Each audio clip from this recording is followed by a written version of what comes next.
Ya. ¿Qué podemos iniciar, doctora Katarzyna? Muchas gracias. Bueno, una vez más, cordial bienvenida para todos que nos siguen por Facebook y están con nosotros en la plataforma Zoom de la Sociedad Geográfica de Lima.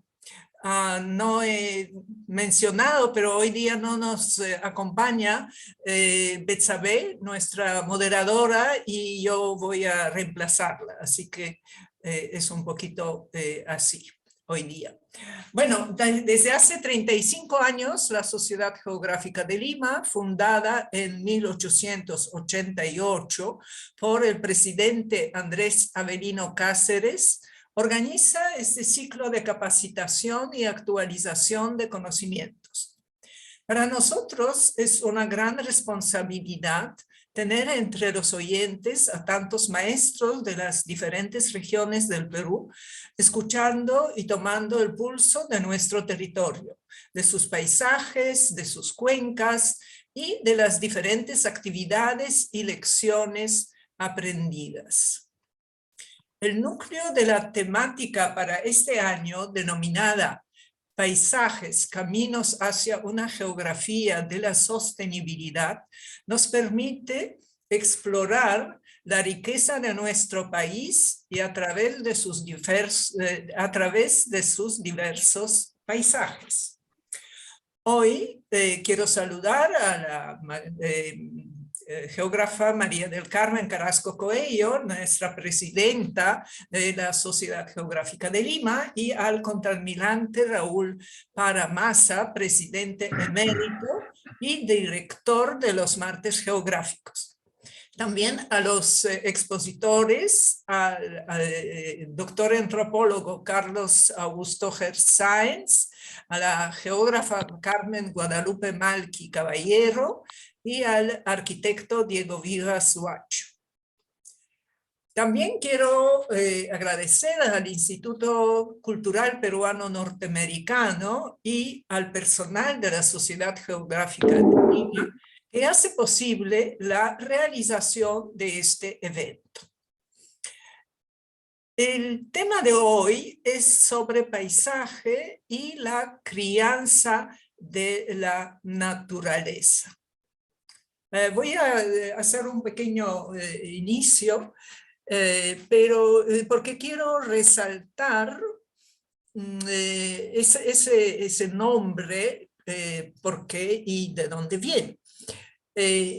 Nosotros, como ya se ha dicho desde inicio, nuestro tema es paisajes, caminos hacia una geografía de sostenibilidad, y varias veces hemos resaltado que paisaje es una construcción cultural, que es un hecho cultural en el cual se interrelacionan la naturaleza con todas sus características y la actividad humana, actividad comunitaria.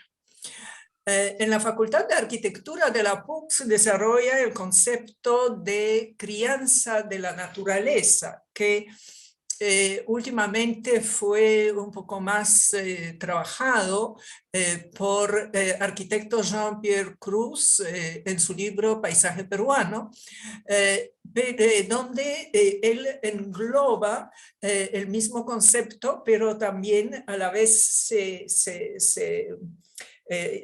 resalta que es un producto de investigaciones que realiza toda la Facultad de Arquitectura, y evidentemente está difundido a nivel de la universidad como algo muy, como para resaltar una característica del paisaje.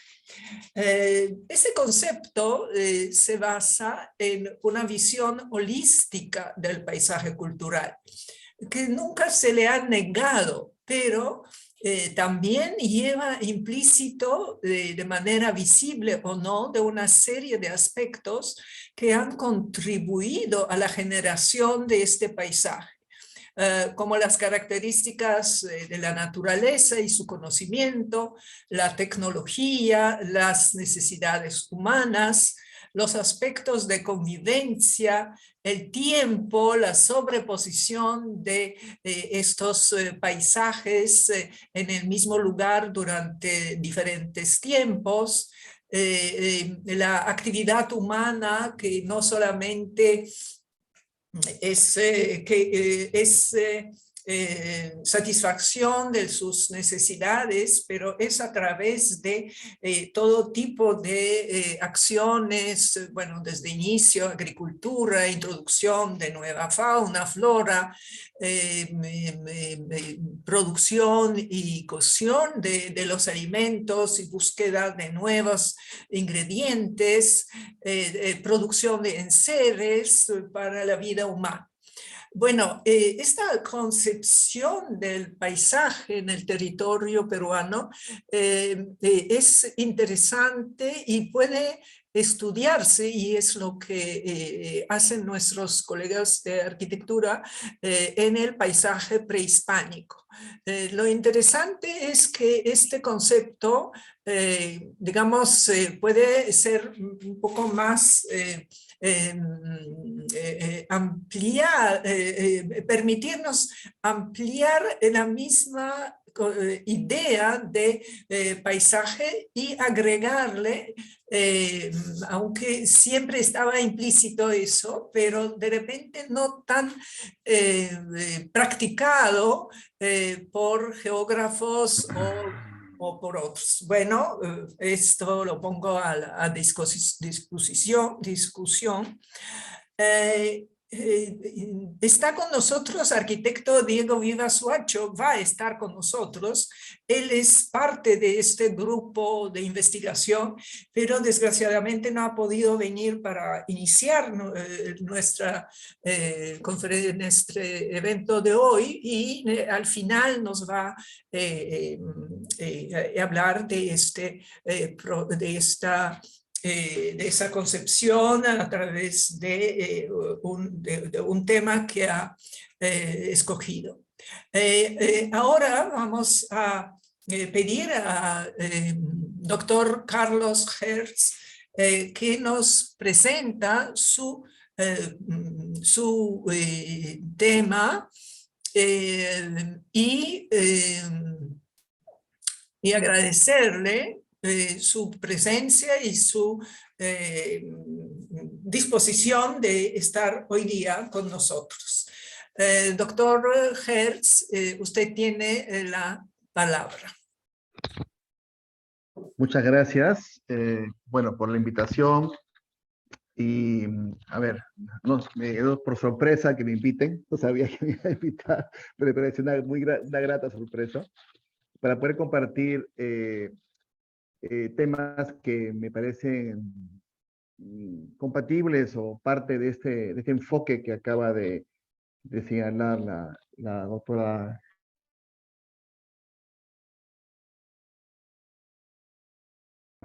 Preocupación por dónde empezar, por qué subtema o aspecto particular trabajar. Y yo he trabajado mucho el tema de la sostenibilidad de sistemas de producción, básicamente vinculados a los pastores y camélidos, de camélidos sudamericanos. Y en esos estudios he tenido varias inquietudes. Una de las inquietudes es la que hoy día voy a compartir con ustedes, y espero que satisfaga también vuestras expectativas. Voy a buscar acá en el documentito. ¿Dónde está?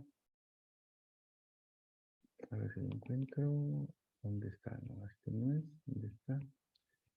Voy a salir. Un segundo, por favor. Un segundito.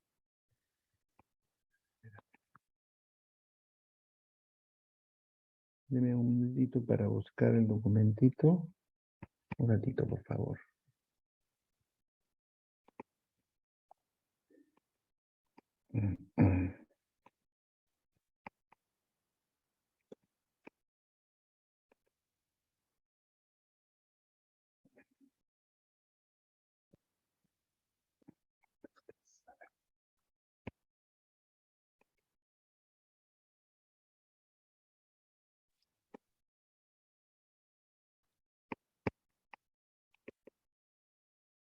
Ya.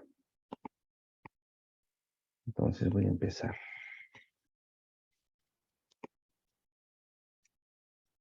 No lo veo. Se me perdió.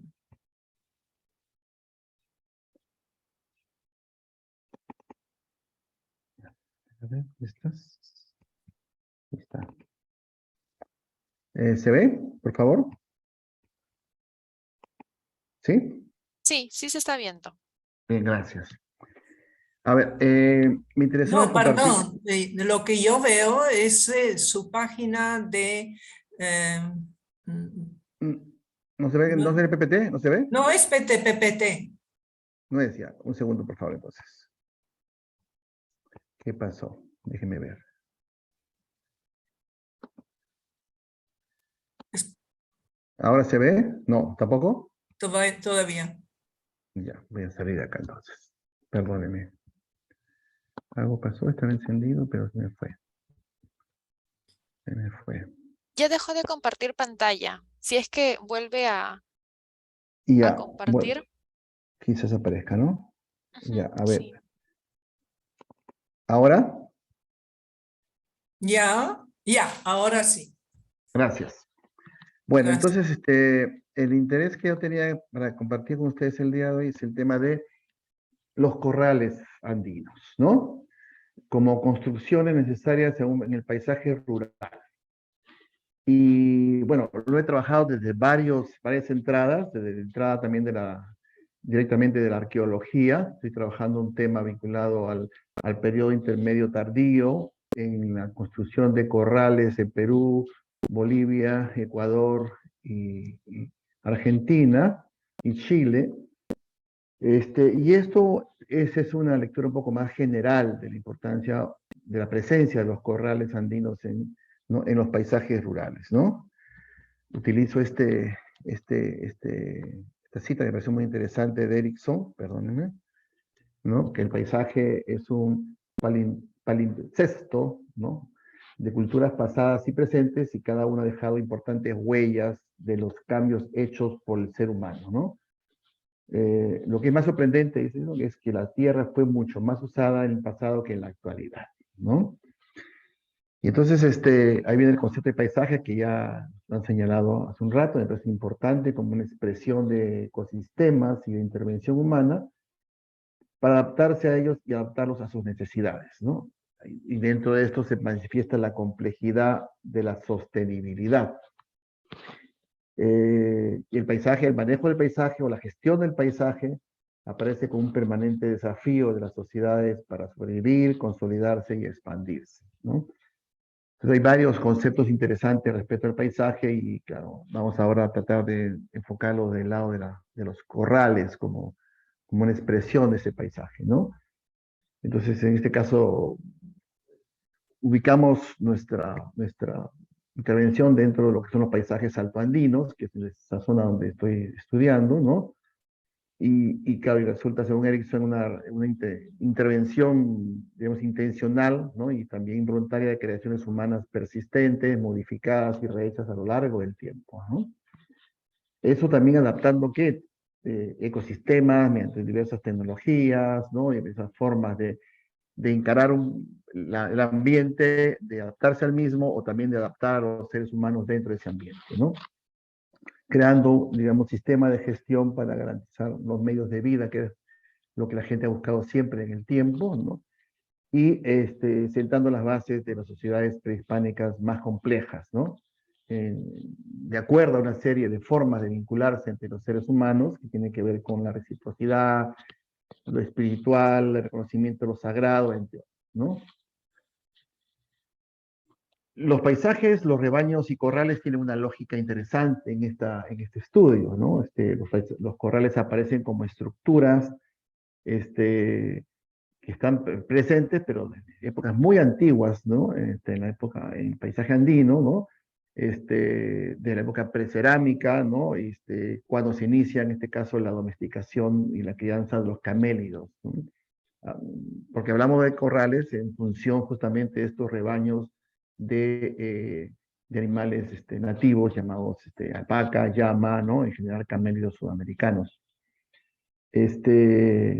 En esa época antigua es probable que se inició la adaptación del pastor a la puna, ¿no? Y luego vino la modificación de paisajes en función de la creación de los medios de vida. Este tema de la adaptación del pastor a la puna también tiene una explicación, una lógica y también tiene una discusión importante. No es parte de esta conversación. Tengo yo una hipótesis también, donde ha habido también crianza muy intensa de camélidos sudamericanos en la costa, por ejemplo, ¿no? Por la presencia de corrales muy este, evidentes, tanto en las zonas del norte peruano, ¿no? En la cultura mochica, chimú, y también en el sur peruano, en la cultura chiribaya, por ejemplo, en todo el sur, ¿no? Entonces, ya en el periodo intermedio tardío, ¿no? Previo al periodo incaico, u horizonte tardío, es que se genera un amplio desarrollo y predominio de corrales como forma de crianza para fines diversos, ¿no? Protección, recolección de estiércol, manejo de suelos, etcétera, ¿no? Y una forma también de transhumancia y de permanente movilización de pastores en diferentes pisos altitudinales, ¿no? Desde las punas hasta el mar, ¿no? Entonces los corrales aparecen en ese sentido como un componente importante del paisaje, junto a los bofedales, ¿no? Que es una forma de la captación de agua en las partes altoandinas, y los alimentos, que son los pastos, ¿no? Y se aparecen como estructuras que son construidas para facilitar la protección, alimentación, la sanidad, el apareamiento, la energía, la esquila, ¿no? Y también el sacrificio de animales con fines alimenticios. También aparecen como componente del manejo pecuario, ¿no? Para garantizar medios de vida a las sociedades locales, en este caso fibra, alimentos, ¿no? Y también como parte de una dinámica de interacción regional y de articulación territorial, que es un tema interesante, que a veces no se toma en cuenta dentro de la percepción o dentro del trabajo que se desarrolla en relación a los corrales, ¿no?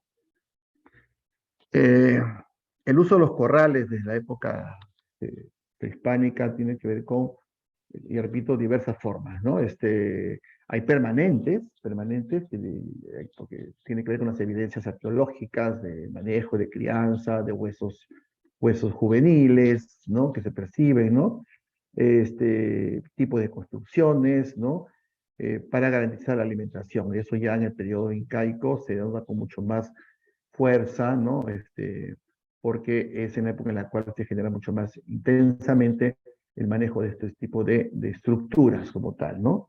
Y también los ha habido temporales, ¿no? En diversos pisos altitudinales. El tema de la formación de lomas, por ejemplo, ha habido muchos corrales para uso temporal, en las quebradas interandinas, ¿no? En la costa misma, ¿no?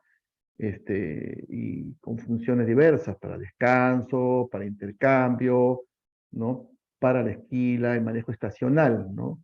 Y, por ejemplo, es interesante ver la cantidad de evidencias arqueológicas de corrales en los lomas, ¿no? Donde, como es una formación estacional, digamos, de humedad, en esas épocas se generaba la crianza temporal de camélidos, ¿no? Ya sea para bajar hacia la costa o también para subir hacia zonas altas, ¿no? Y es una discusión, ¿no? Sobre el tema de la crianza en los pisos diversos, ¿no? Que refiero no a ser parte de esta discusión. Hasta la fecha tenemos, digamos, la continuidad de corrales, ¿no? O de formas de construcción de este tipo de estructuras, ¿no? Claro, se modificó drásticamente durante la colonia por el tema de la incorporación de un ganado foráneo, que también modificó el paisaje, haciéndole bastante daño en muchos casos, ¿no? Por las prácticas inadecuadas, ¿no? No había en el Perú la práctica del estabulamiento, ¿no? Como tal, y generó un daño muy fuerte a los suelos, ¿no? Y al manejo de las aguas, ¿no? Pero lo más importante es que esta modificación no solo fue un tema de modificar paisajes, sino básicamente modificar sistemas de vida de las sociedades rurales, ¿no? Que también es un tema importante articular, ¿no? O sea, la desarticulación, desestructuración de la sociedad incaica también tiene que ver con este tipo de modificación de los paisajes y en particular del manejo de los corrales. Y entonces estos corrales se estructuran ya bajo nuevos contextos socioculturales y económicos, ¿no? Dentro de un proceso muy complejo de resistencia cultural o de resiliencia de parte de las poblaciones locales. Y también eso implicó la modificación de las prácticas de manejo, ¿no? La transhumancia relativa que existió en los Andes se modificó ya, y se generó también una crianza, digamos, mixta, ¿no? De camélidos en la parte altoandina y en la parte más baja otro tipo de animales introducidos, ¿no? Y acá hay un tema interesante, cómo los corrales se mantienen en la parte alta y van desapareciendo en la parte baja y media, producto de la concentración de este tipo de animales en estas zonas altoandinas y la desaparición muy fuerte en la parte baja, ¿no? Con lo cual también se modifican las prácticas que tienen que ver con el intercambio de productos, ¿no? De las zonas altoandinas a las partes bajas, ¿no? Mediante la movilización de las llamas como medio de carga, y el trueque, ¿no? Como mecanismo de intercambio. Evidentemente ya ahora no se usan casi llamas porque la movilidad en los vehículos y las carreteras se han reemplazado y nos hemos concentrado fundamentalmente en la crianza de alpacas en particular, porque la capacidad de carga no es suficiente y porque los alimentos tampoco lo son. Entonces, hay una modificación, ¿no? Fuerte, ¿no? En el intercambio, en la modernidad, como digo, ¿no? Y entonces, pero los corrales, fíjese, por eso permanecen, digo, impasibles, ¿no? Como componente del paisaje. Muy visible, muy importante esta persistencia de esta estructura digamos, que forma parte de la crianza de los animales en las zonas altoandinas. Y ahora, bueno, van cambiando, dejan de ser una estructura, digamos, de manejo más estatal, como ocurría antes, ahora son de manejo más individual o comunal, dispuesto cerca de las viviendas, en las cabañas, ¿no? Para pastoreo rotativo, en función del manejo de los pastos, dependiendo mucho también de la forma como se gestiona o cómo se genera una mejor o no mecanismo de crianza de los animales, ¿no? Hay algunos cambios tradicionales en el manejo de los corrales, como ocurre ahora en el tema de las vicuñas, que también es un tema a conversar en otro momento, pero o sea, hay una práctica errónea de querer estabular vicuñas cuando son parte de las especies silvestres que requieren un manejo mucho más libre, ¿no? Y que en su momento, cuando hay que hacer la esquila, se procede a la práctica ¿no? de la concentración de animales llamado chaco, ¿no? A través del cual se genera también no solamente una actividad económica, sino todo un ritual cultural y ahora hasta una práctica turística inclusive, ¿no? Ahora, los corrales también tienen que estar un poco ubicados dentro de la problemática del cambio climático, ¿no? Entonces, se van adaptando a esta situación, vamos incorporando otras formas, ¿no? De corrales, ¿no? Para garantizar el cuidado, la protección de los animales, ¿no? En muchos casos no hay una relación clara con la dinámica local, no se parte de entender cómo perciben las comunidades el manejo de su ganado, ¿no? Y no se generan tampoco estrategias adecuadas por tal motivo que permitan enfrentar estos riesgos y estas vulnerabilidades climáticas y económicas en función de cómo los campesinos y campesinas conciben, ¿no? El manejo de su ganado, ¿no? Quizás ya como conclusión, en esta breve intervención, los corrales forman parte, ¿no? De los diversos paisajes construidos por las sociedades prehispánicas y luego las sociedades actuales, ¿no? Estos corrales también responden en periodos prehispánicos a estrategias de manejo del ganado camélido, ¿no? Que a su vez también formaban parte de estrategias de vida de sociedades agrícolas o rurales, ¿no? O sea, una parte sustancial de la misma, ¿no? Como parte de los paisajes, los corrales han cumplido roles muy diversos, ¿no? Dependiendo de su ubicación, ¿no? Tanto vinculados a un proceso también de transhumancia o intercambio, pero también vinculados a una suerte de manejo de recursos, ¿no? De manejo del suelo, de manejo de nutrientes, ¿no?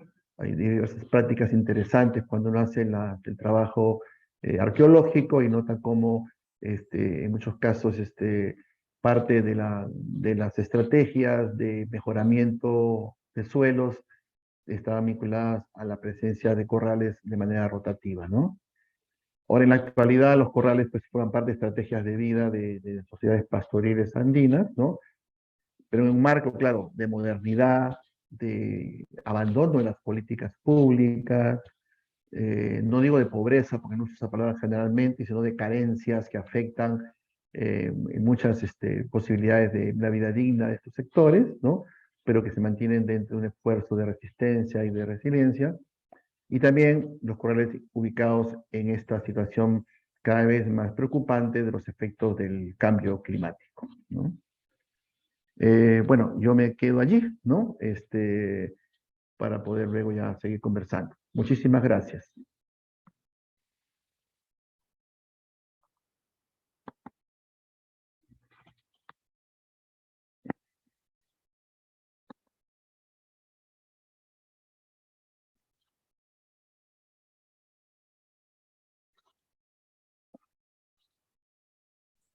Disculpe, estuve con... muchas gracias, doctor Hertz, por su presentación tan interesante, holística, de ese problema de los corrales y que vinculado con, evidentemente, con la ganadería que siempre funcionaba acá, ¿no? Bueno, entonces esperamos preguntas para el doctor Hertz. Mientras tanto, pido la presencia y exposición a la geógrafa Carmen Guadalupe Malqui, y ella nos va perdón, yo creo que me olvidé. Disculpen, no he presentado a al doctor Carlos Hertz. Voy a hacerlo ahora mismo, perdón, no estoy muy buena en esta acción moderadora. Bueno, doctor Hertz, que nos acaba de presentar su exposición, es doctor en antropología, convención en estudios andinos y también es magíster en antropología física. También es magíster en gobierno y políticas públicas, con más de 35 años de experiencia en gestión del desarrollo local en ONGs, agencias de cooperación, organismos internacionales y gubernamentales, con énfasis en medio ambiente, planificación participativa, patrimonio natural y cultural, gobernabilidad e interculturalidad. Es docente universitario en políticas públicas, proyectos sociales y gestión de recursos naturales.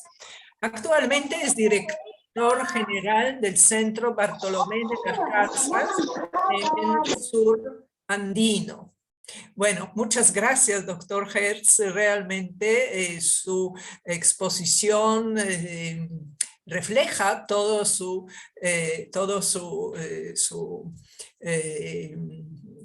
currículum, todo su trabajo que ha realizado hasta ahora. Es muy interesante escucharlo y bueno, esperemos que todavía nos va a poder dirigir algunas palabras. Muchas gracias. Gracias a usted. Ahora pedimos a la geógrafa Carmen Guadalupe Malqui Caballero, que es licenciada en Geografía y Medio Ambiente por la Pontificia Universidad Católica del Perú. Tiene una maestría en Desarrollo Económico por London School of Economics y otra en Manejo y Gobernanza del Agua por el Instituto de Agua de UNESCO en Países Bajos. Es docente de la sección de Geografía en la Pontificia Universidad Católica del Perú y se ha unido al programa de estudios latinoamericanos en el Centro de Investigación y Documentación de Latinoamérica de la Universidad de Ámsterdam. Con anterioridad ha trabajado en el Ministerio de Transportes y Comunicaciones y como consultora para soluciones prácticas, el Programa de las Naciones Unidas para el Desarrollo, el Programa Mundial de Alimentos, entre otros. Carmen Malki nos va a presentar su experiencia vinculada a los paisajes de José Rivagüero, que hace poco había un aniversario y hubo una expedición en la cual ha participado. Carmen Malki, usted tiene la palabra. ¿Así es? Ok, perfecto, ahora sí. Espero que se me escuche.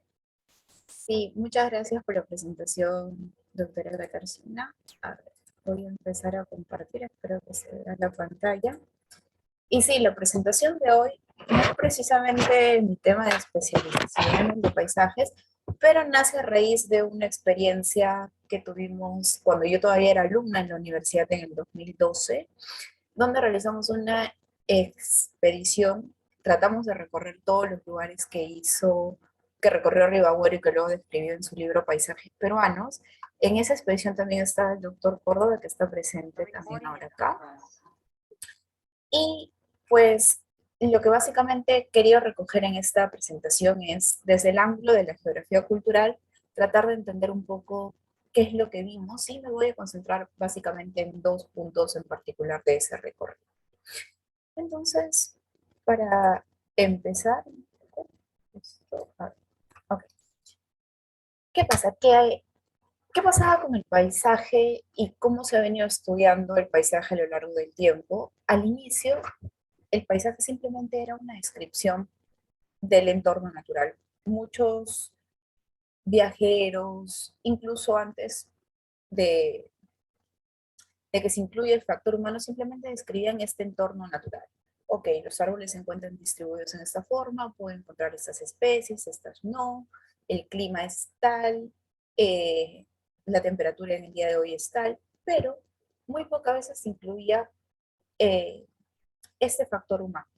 Cuando se empieza a incluir un poco el factor humano dentro de este estudio del paisaje, se le suele extender un poco este nombre como paisaje cultural, pero en el caso particular de este libro, Paisajes Peruanos, de José de la Riva Agüero, él no fue geógrafo, fue un viajero, historiador, que recorrió muchos lugares del Perú, pero sin embargo, el título de este libro refleja un poco cómo él ha ido describiendo no solamente este entorno cultural, sino también las distintas costumbres de los lugares, las distintas relaciones que tenía el hombre con sus medios, sobre todo en esta zona del sur del Perú, ¿no? Antes de pasar netamente al tema de paisajes peruanos de Rivagüero, quiero hacer una breve descripción de cuál fue la historia de este ángulo de este estudio de los paisajes culturales. Inició un poco con la idea de este geógrafo alemán, Otto Schluter, que nos trataba de decir que la geografía era la ciencia del paisaje, que a través del paisaje, esta idea fue antes de Joseph Wimmer, pero quien la difunde es Otto Schluter. Entonces, el objeto del estudio de la geografía van a ser estas entidades no materiales que pueden ser o pueden ayudar a explicar qué es lo que está pasando en el espacio geográfico. Y estas entidades no materiales, pues, son el paisaje. En 1979 hay un consenso en Alemania, esto coincide con otra fecha histórica, pero hay un consenso en Alemania donde se declara que el objeto de estudio de la geografía va a ser el paisaje. Obviamente esto ha cambiado con la historia. Más adelante, y esto cambia un poco de continente y nos vamos hacia Estados Unidos, aparece Carl Sauer, que tiene obviamente algunas influencias de autores europeos, alemanes y franceses sobre todo, y Carl Sauer es el fundador de la escuela de Berkeley.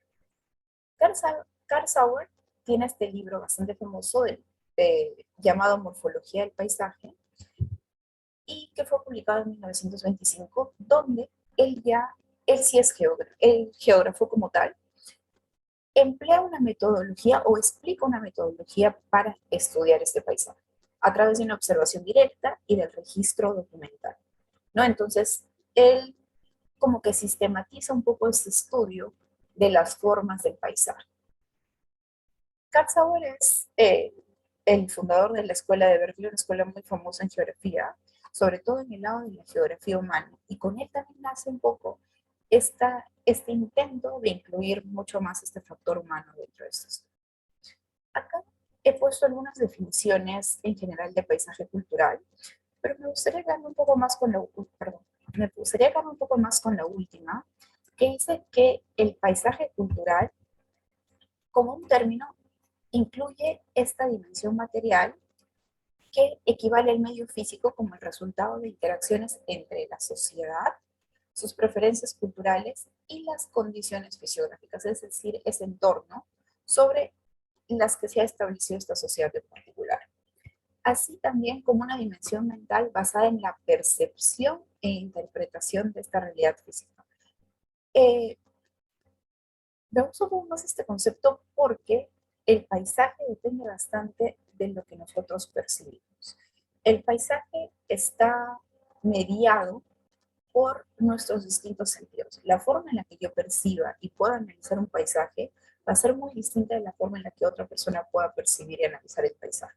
Porque al momento de ver, analizar, estudiar un paisaje, estamos poniendo en juego todos nuestros sentidos, estamos tratando de utilizar todos nuestros sentidos en no solamente descripción, porque ahora vamos un poco más de la descripción del paisaje, sino también en el análisis y tratar de entender qué es lo que está pasando. Pero además, esta concepción de paisaje se complementa un poco con esta segunda que puse, que pertenece a la concepción del programa Kapagnan, que dice que estos paisajes culturales reflejan el proceso histórico de transformación territorial en el que la configuración natural del espacio y su modelado por las diferentes sociedades que le han habitado y la habitan, se nos transmiten formas de paisajes que representan las múltiples expresiones de nuestra cultura territorial. Y es cierto, en el paisaje hay distintas capas contrapuestas que nos reflejan un proceso histórico. Hay elementos que de repente no son de ese momento, pero que han permanecido por mucho tiempo, o hay elementos que ya no están, pero los elementos presentes hoy ayudan a explicar por qué esos elementos ya no están más en el paisaje. Entonces, todo eso nos ayuda a entender este proceso de transformación territorial que ha habido a lo largo de los años. Entonces, si bien el paisaje muestra el contenido vivo y los procesos dinámicos que ocurren en el territorio, también lo que se busca al analizar este paisaje es entender cuál es esa combinación de estos distintos procesos. El paisaje no es algo estático o no es como si estuviéramos viendo solamente una pintura, sino que el paisaje es algo más como dinámico que nos trata de ayudar a entender cuáles han sido esas relaciones que han llevado a la construcción del paisaje o que el paisaje se encuentre tal y como está en ese momento. ¿Por qué también es importante estudiar este paisaje desde la geografía? Porque la observación y descripción de paisajes es un punto de partida para entender estas relaciones entre la sociedad y naturaleza. Si bien hoy en día entendemos que la geografía estudia las distintas dinámicas que hay en el territorio, una de esas dinámicas que hay en el territorio es justamente esta relación sociedad y naturaleza, este paisaje nos puede ayudar como punto de partida para poder entender esas relaciones entre sociedad y naturaleza. Y además, al observar el paisaje, estamos haciendo la proyección de la sociedad sobre ese espacio. Desde la geografía también nos interesa entender cuál es la organización de ese espacio y por qué está organizado de esa manera. Entonces, empezar estudiando el paisaje nos ayuda a entender un poco más esas distribuciones que hay, los elementos que existen, por qué están ahí, qué es lo que, o cómo este elemento se relaciona, en qué momento apareció, entre otras preguntas. Y esto solamente es una cuota que quiero agregar antes de pasar al caso como tal de Ribabuelo, que es muy importante tomar en cuenta este factor humano, porque la presencia humana ha dejado tal huella que es imposible, al menos técnicamente, separarlo del medio para poder observar lo meramente natural. Entonces, cuando estamos observando el paisaje, así sea mínimo, vamos a observar ciertas huellas. Incluso si hemos podido llegar hasta cierto lugar para poder observar el paisaje, probablemente hayamos llegado por un camino, ya sea construido con asfalto o un camino de herradura, que son los antiguos, ¿no? Para poder ver lo que estamos observando. Entonces, justo ahí, antes de pasar, también quiero hacer hincapié en esta importancia de la perspectiva en el paisaje cultural. ¿Por qué? Porque el paisaje cultural siempre va a ser determinado por la subjetividad de quien lo observa. Entonces, acá es importante entender que cuando Ribamuelo escribió este libro, Paisajes Peruanos, lo estaba haciendo desde su punto de vista, y con todo el background que tenía él. Por ejemplo, el historiador, pero también pertenecía a una clase aristocrática en ese momento. Entonces, la forma en la que veía ciertas cosas, la forma en la que las va describiendo en su libro, pues tiene que ver o está explicado también por la forma o por el eh, o por lo que representaba Ribabuero como tal. Y probablemente lo que se puede ver hoy en día ha cambiado, obviamente, por el tiempo, pero también cambia por la forma en la que lo estamos mirando nosotros, ¿no? Siempre va a haber una subjetividad de por medio en la observación del paisaje. Entonces, una pregunta que surgía y que analizábamos muchas veces en esa expedición y luego también después de esa expedición con algunos compañeros es, ¿fue un precursor del estudio del paisaje cultural en el Perú? ¿Por qué? Este viaje que realizó Ribabueno fue en 1912 y justamente en el 2012 se volvió a hacer esta expedición para celebrar como los 100 años de, eh, de la escritura de paisajes peruanos, ¿no? O del viaje de paisajes peruanos. Entonces, antes de Ribabueno, obviamente existieron más viajeros y otros cosmógrafos en el periodo colonial. También habían el gran geógrafo Alexander von Humboldt pasó por el Perú hacia finales de la época virreinal y también tenemos este otro libro de Antonio Raimondi, denominado El Perú, donde también empieza a describir. Entonces, Ribabueno puede considerarse entre uno de este grupo de viajeros que empezó a describir un poco este paisaje del Perú. Las fotos que van a ver ahora no son obviamente las de 1912, son las que se tomaron en esta expedición del 2012, donde se salió desde Cusco.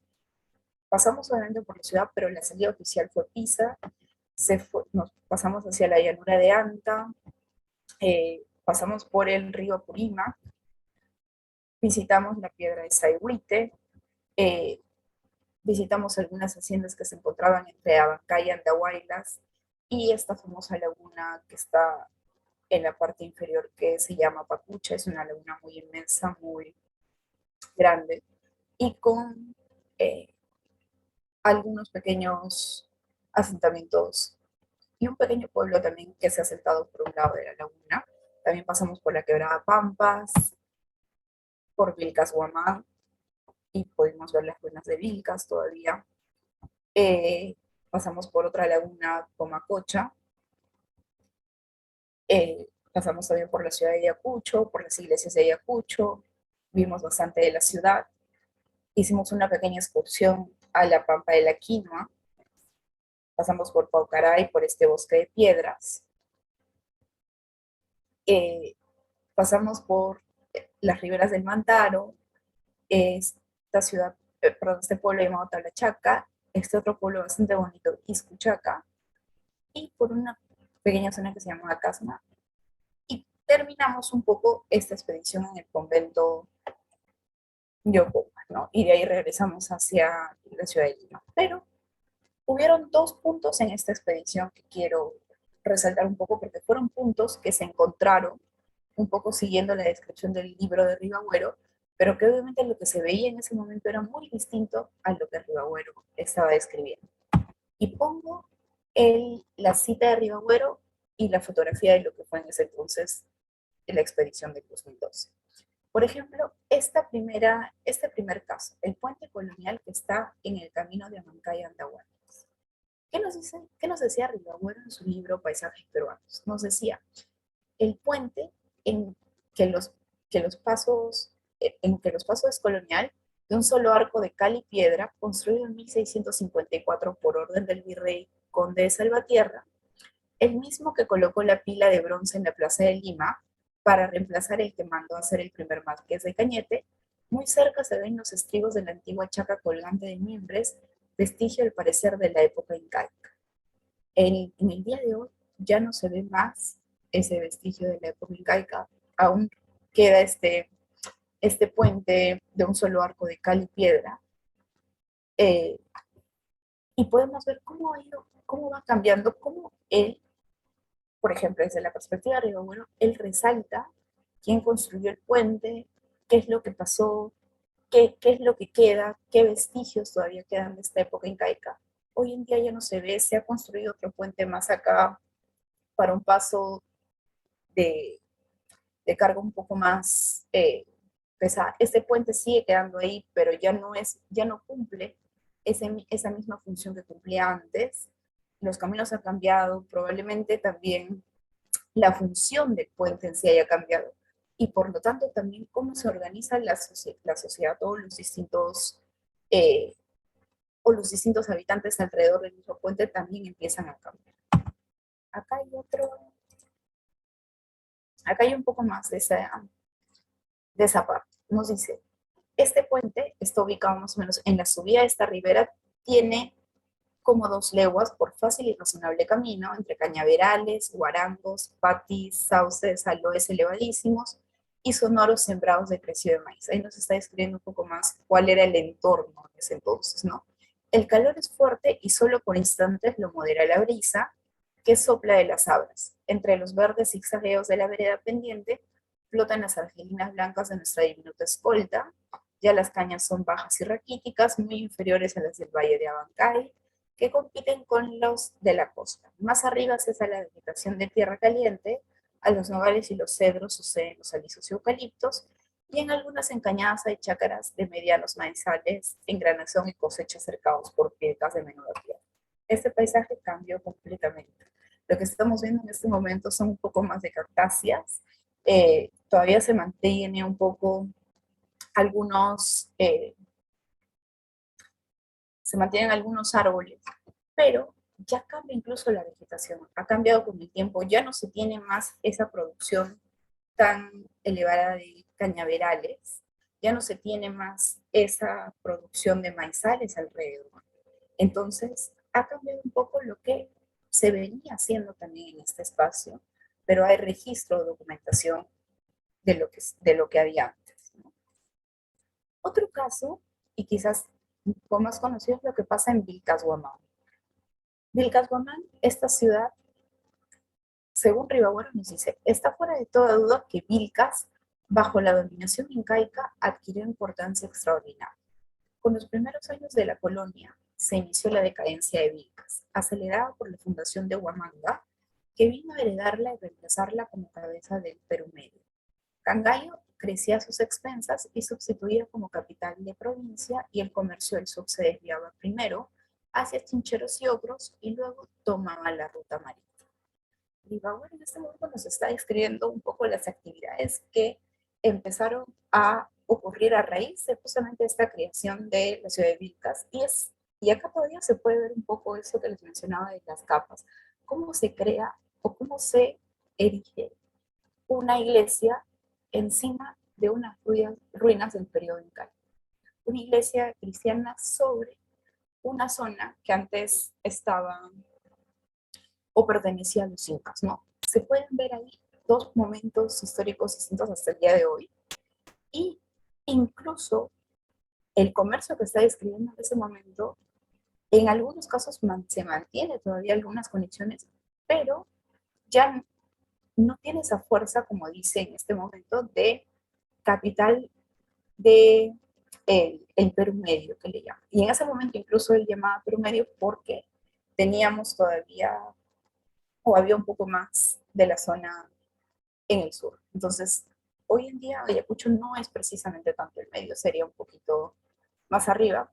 Es básicamente compone, Ayacucho está en el sur, pero en ese momento él incluso lo llamaba Perú. Entonces, todo esto va cambiando, la forma en la que él percibe esas cosas también fueron muy distintas de lo que se puede encontrar hoy. Y ya como para concluir un poco, hoy en día, y para aclarar un poco, este paisaje no es el estudio de la geografía. La geografía hoy en día estudia más las dinámicas del territorio, pero este paisaje puede ser un buen punto de partida para estudiar el territorio. Y también el paisaje funciona como herramienta útil para que ayude en esta descripción y sobre todo análisis del territorio, análisis entre sociedad y naturaleza. Y estudios de paisaje cultural en el Perú son de suma importancia y varios programas como el CAPACNIAN que se han encargado de hacer este tipo de estudios. Y si bien hoy yo he hecho o he tratado de usar el enfoque de la geografía cultural para tratar de explicar un poco lo que vimos en la expedición y tratar de compararlo con lo que vio Ribagüero, este paisaje cultural no puede ser entendido sin inclusión de otras disciplinas. No solamente la geografía, sino que tiene que entenderse de manera un poco más holística. Y con Ribagüero no fue geógrafo, lo repito, pero fue viajero historiador y trató justamente de describir este paisaje incluyendo este factor humano y actividades económicas y cómo esas actividades económicas hasta cierto punto organizaban cierto territorio y generaban dinámicas entre un espacio y otro, ¿no? Y eso sería toda mi presentación por hoy. Gracias. Muchas gracias, Carmen Malqui, por acercarnos a la obra de José de la Ribagüero y por acercarnos a su trabajo como, considero yo también, precursor de la del estudio del paisaje científico en el Perú, ¿no? Es descrito, manejado, digamos, de manera bastante holística como queremos, ¿no? Tanto sus propias observaciones como la descripción del mismo paisaje tal como lo encuentra en el territorio, ¿cierto? Bueno, muchas gracias y esperamos reflexiones y preguntas de parte del auditorio. Ahora quiero presentar a nuestro tercer expositor, Diego Vivas Huaccho, que nos va, que es justamente, Diego Vivas es arquitecto egresado de la Facultad de Arquitectura y Urbanismo de la PUC. Se desempeña actualmente como investigador urbano en la ONU Hábitat de México y también como investigador en su alma mater. Ha sido ganador del Premio Nacional Juntos por el Agua 2022 y el primer lugar por su tesis en la Bienal Internacional de Arquitectura de Lima, Vía Lima, categoría Urbanismo Paisajismo. Tesis de grado y Premio Nacional Cultura del Agua 2021. Bueno, estamos muy contentos de tener a arquitecto Diego Vivas con nosotros en nuestra sesión de Martes Geográfico que hemos llamado crianza de la naturaleza. Es un concepto que ustedes en la Facultad de Arquitectura, como ya lo hemos, ya lo acerqué un poco, ustedes manejan justamente este concepto. Es algo, algún aspecto nuevo, novador de entender el paisaje. Bueno, esperamos su exposición y usted tiene su palabra. Muchas gracias por la presentación y además por la invitación. Es un verdadero una alegría y un honor poder estar con ustedes. Muy contento y bueno, en general voy ahora a compartirles la presentación y me comentan si pueden verla. Y también en cualquier momento también siéntanse libres de poder interrumpirme si algo no se escucha o cualquiera sea el caso que se dé. Bueno, nuevamente muchas gracias a todos y todas y se me puede escuchar y se ve mi pantalla completa. Sí, sí se puede Sí, ver. está bien, todo está bien, pantalla está completa. Sigue adelante, por favor. Ya, perfecto. Bueno, hoy les quiero compartir digamos, una de las partes de la investigación que pude realizar a partir de mi tesis de grado, en este caso que se transformó eventualmente en el artículo que les voy a relatar hoy, que se titula Siembra y cosecha del agua, crianza del paisaje andino a través de infraestructura natural para la seguridad hídrica. Bueno, un poco a modo de sumilla general de esta, digamos, de esta parte, de esta sección de la tesis, ¿no? Se basa en general en un poco las teorías decoloniales y cómo incluso los enfoques de crianza, los enfoques de infraestructura natural vistos digamos, desde los Andes o trabajados de los Andes, son capaces digamos, darnos nuevos enfoques, nuevas rutas, y justamente en relación a estas teorías decoloniales se vuelven herramientas de alguna forma, ¿no? Para, digamos, cambiar paradigmas que hemos venido incluso desde hace mucho tiempo, ¿no? Arrastrando de alguna manera, ¿no? Entonces, las teorías decoloniales nos proponen en ese sentido repensar nuestra relación extractiva, ¿no? Con la naturaleza, meramente extractiva, digamos, ¿no? Y en línea con esta premisa, se busca analizar, a partir de la presente investigación, el choque de dos cosmovisiones, ¿no? En torno al manejo y conservación del agua en específico en esta investigación. Mientras el paradigma hidráulico moderno mide su deficiencia en caudales extraídos, ¿no? La cosmovisión andina, por otra parte, sugiere que el agua se puede cultivar y cosechar, ¿no? Y se puede, en otras palabras, criar. Y si queremos, en ese sentido, proteger nuestra biodiversidad, se sugiere, ¿no? En ese sentido, que tenemos mucho que aprender de estas infraestructuras precolombinas, ¿no? Para retener, almacenar e infiltrar las aguas lluvias. Es un poco un cambio de paradigma, pero recuperando, finalmente, es casi un recordar también, de alguna forma. Entonces, ¿qué es la siembra y cosecha de agua?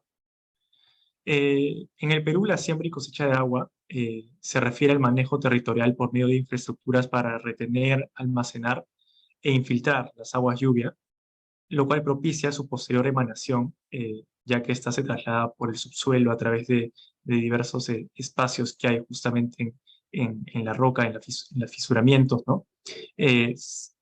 Emana posteriormente en manantiales durante el estiaje, aguas abajo.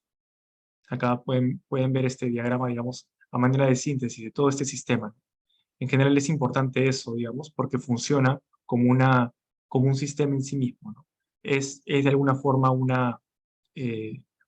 un circuito que está vivo, ¿no? Y que lamentablemente, digamos, o en todo caso es invisible, ¿no? Muchas veces para nosotros, si es que no logramos leer este tipo de paisajes, ¿no? Entonces, en ese sentido, las culturas prehispánicas, ¿no? Además de mucha experiencia empírica en general, comenzaron a desarrollar justamente esta lectura del paisaje y además su modificación, una modificación extensiva del territorio andino, ¿no? Del complejo territorio andino, además, interviniendo con diversos elementos de lo que hoy llamamos infraestructura natural, ¿no? Para la siembra y cosecha del agua.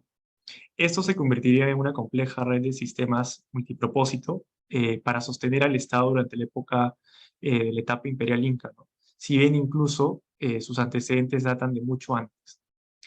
Y en ese sentido aprovechaban igualmente estas emanaciones de las zonas altas para irrigar, ¿no? Como es el caso, por ejemplo, de Lima, progresivamente el valle, con esta agua que podían recuperar durante épocas de estiaje y que bajaban.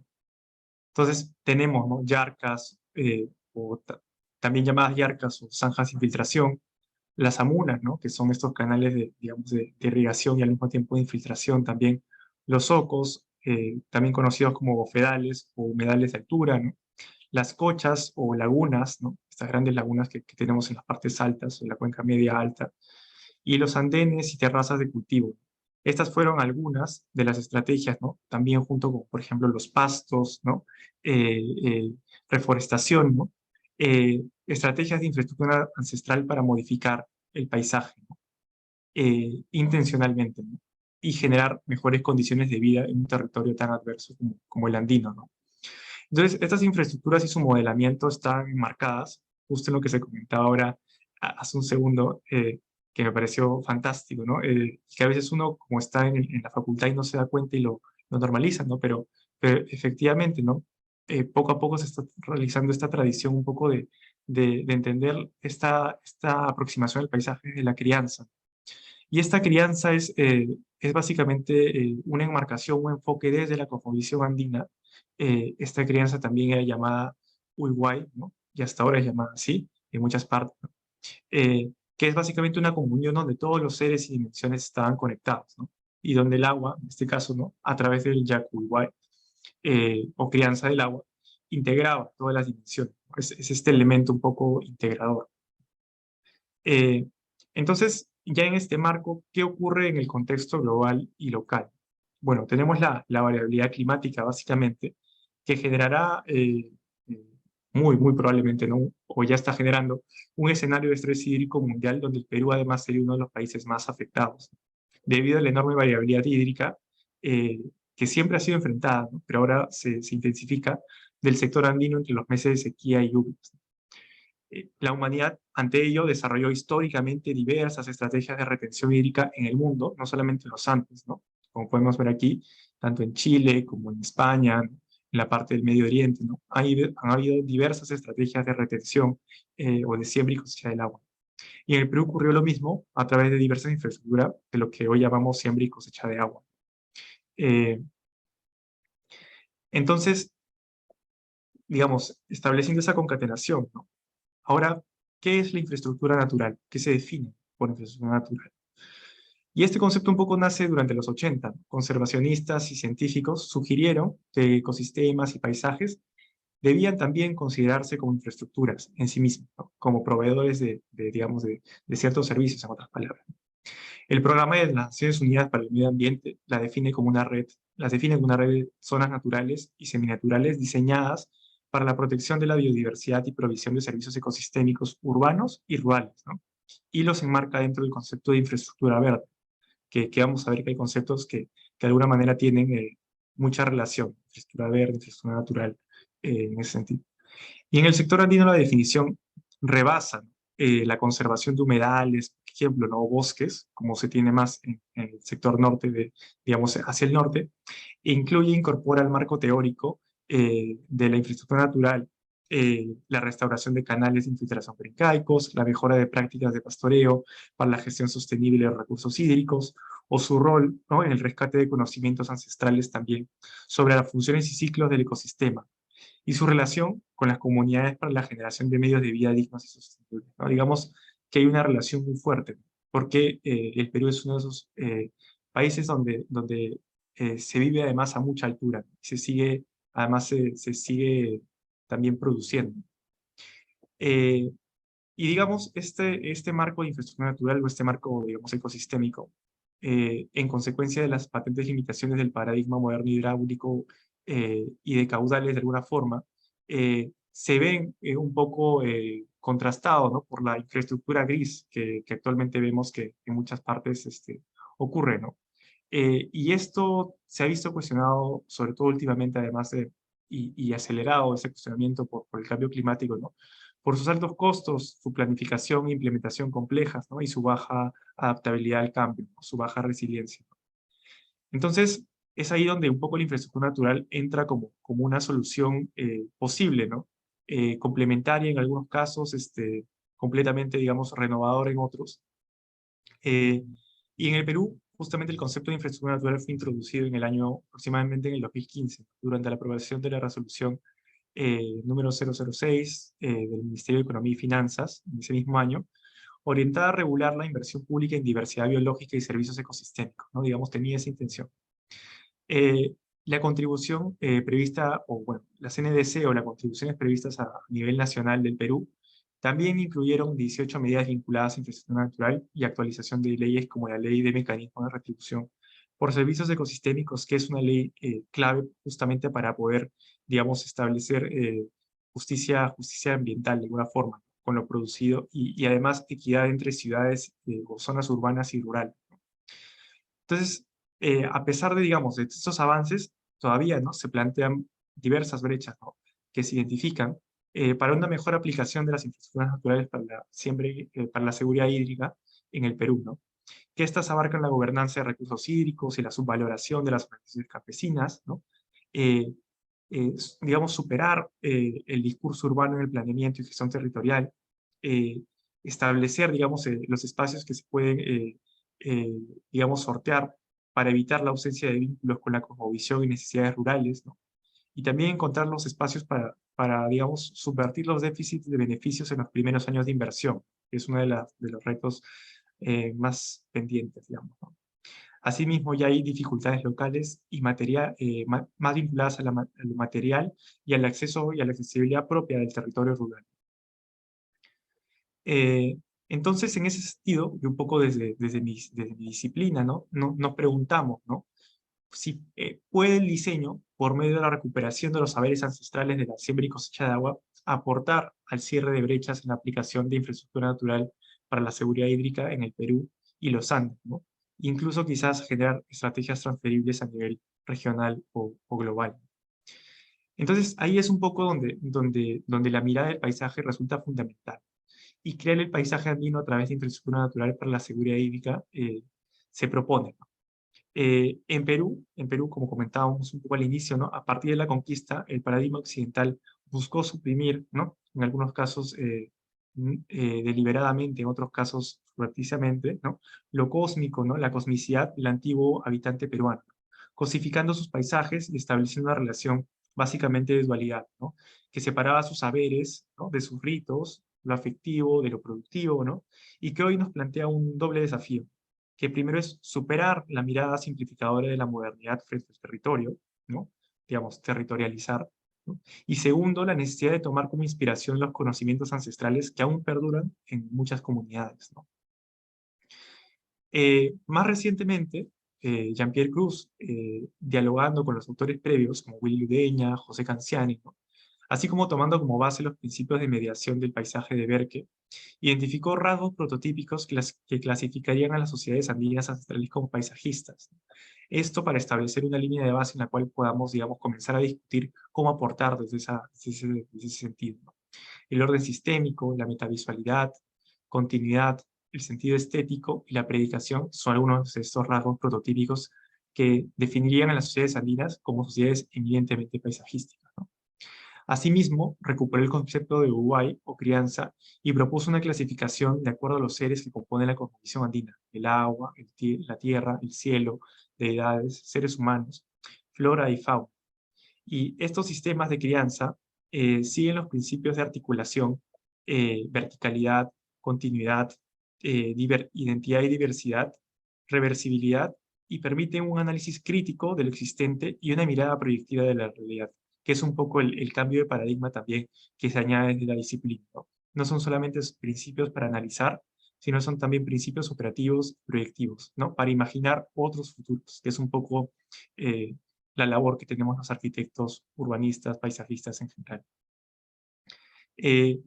Entonces, hablando desde el lado de la articulación, para lograr la articulación, Cruz plantea que las intervenciones en el paisaje deben crear sistemas de gobernanza y relación territorial que optimicen el uso de los recursos y promuevan el intercambio, interdependencia, complementariedad, partiendo de una mirada metavisual, ¿no?, y multicuenca, en otras palabras, interescalar, ya que no solo se afecta a la propia parcela, como diría Rengifo, sino a todas las demás. En ese sentido es necesaria una interpretación que correlacione estas capas ecológicas, hídricas, sociales, culturales, y sea capaz de revelar estas injusticias ambientales, un poco como vemos en el gráfico de la izquierda, ¿no? Y así mismo es evidente que el enfoque extractivo con trasvases proyectados, digamos, por ejemplo, en la cuenca del Mantaro, y con la red de infraestructura grises mayores de CEDAPAL para abastecer, por ejemplo, ¿no?, en el caso en el que yo estudié, Lima Metropolitana, digamos, se ve insuficiente, ¿no?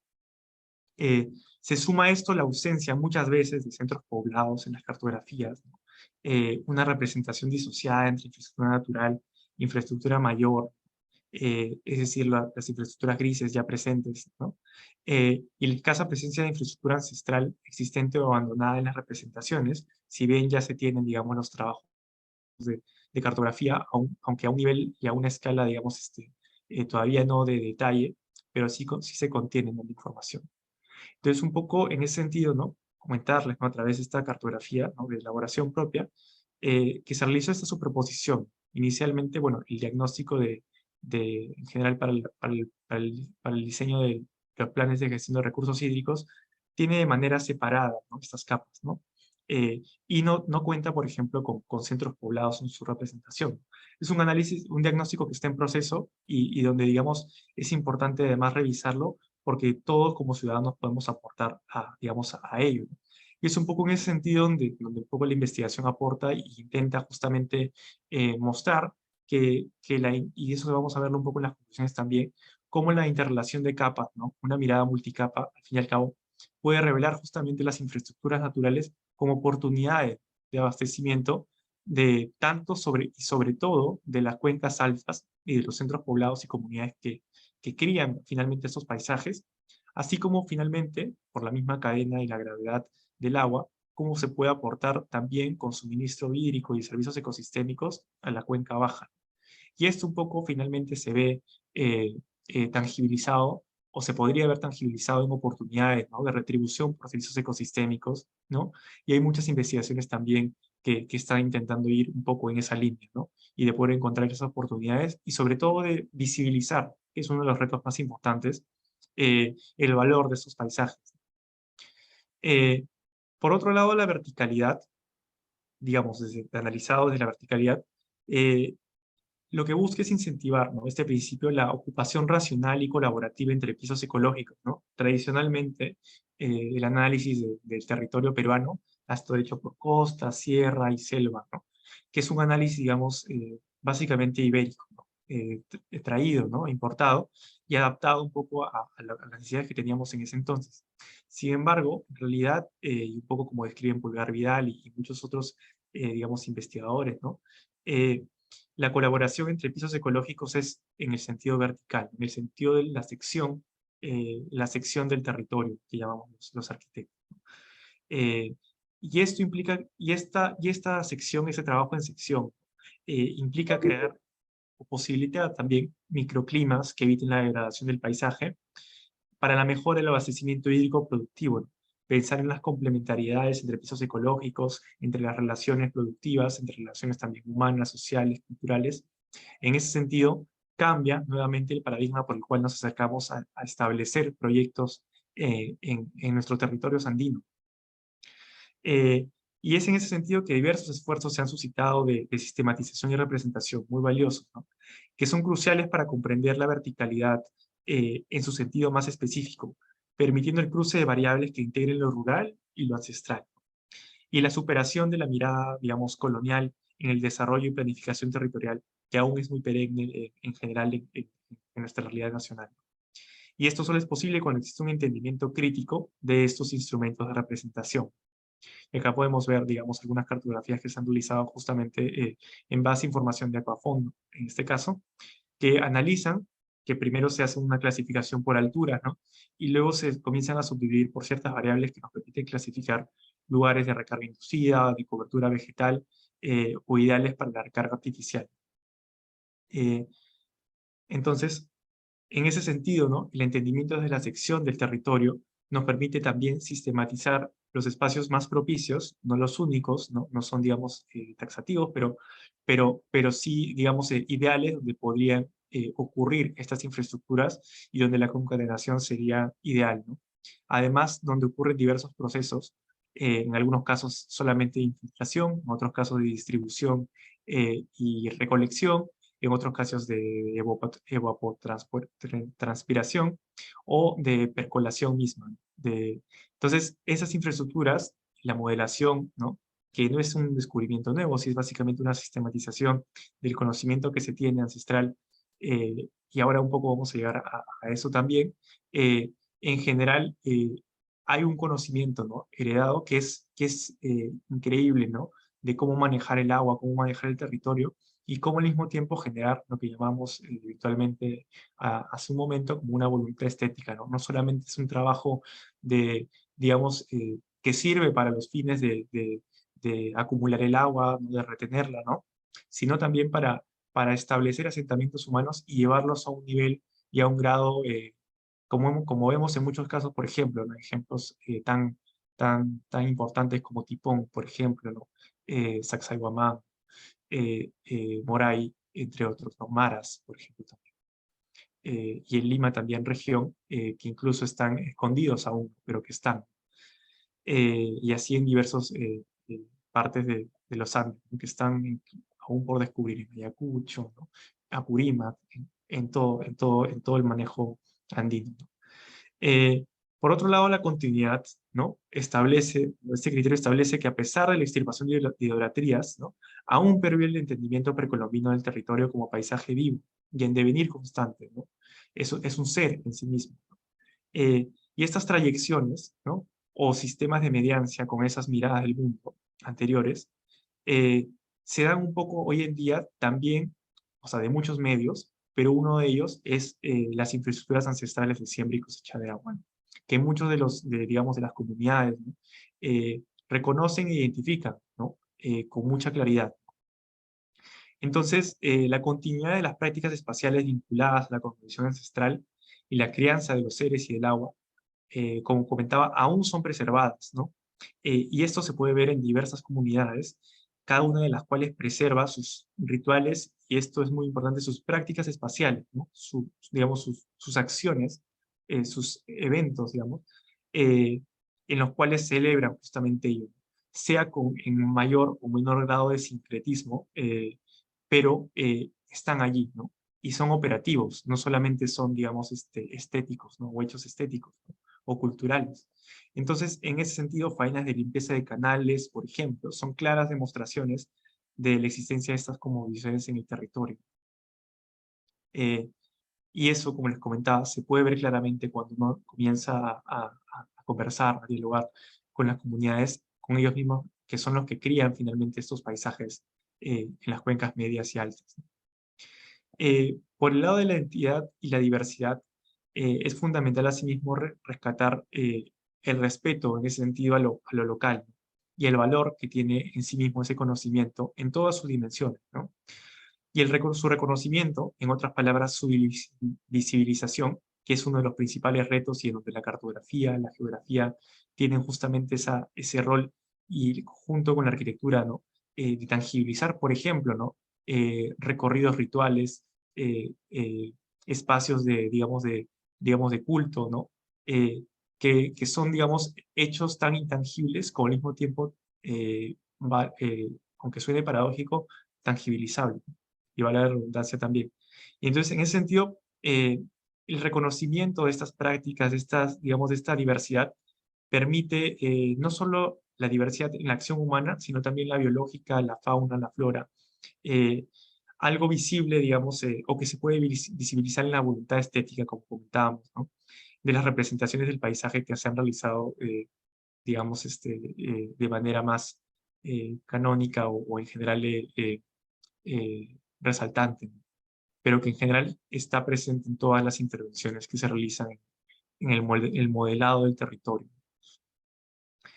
Es especialmente relevante el saber que el déficit, en este sentido ya en la parte más técnica, ¿no? Acumulado de beneficios en los primeros 10 años, como comentamos hace un segundo, de la ejecución de las intervenciones de infraestructura natural para la seguridad hídrica, estarían directamente vinculadas al diseño, ¿no? Y esto es algo clave, ¿no? Y es donde un poco ahí podemos hacer alguna incidencia, ¿no? Como arquitecto.